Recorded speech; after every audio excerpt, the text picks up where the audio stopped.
You are looking at Julian's pronunciation guide, where we look at how to pronounce better some of the most mispronounced words in the world, like this other curious word. But how do you say what you're looking for today?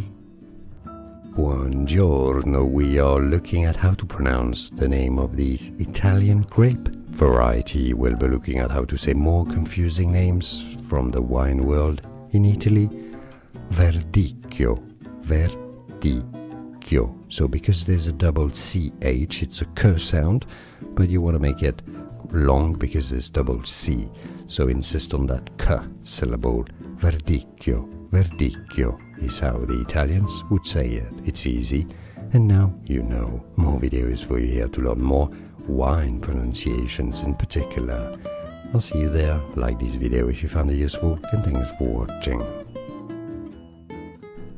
Here are more videos on how to pronounce more confusing words and names too many mispronounced. Like this video if you found it useful. I appreciate your support. I'll see you soon, and thanks for watching.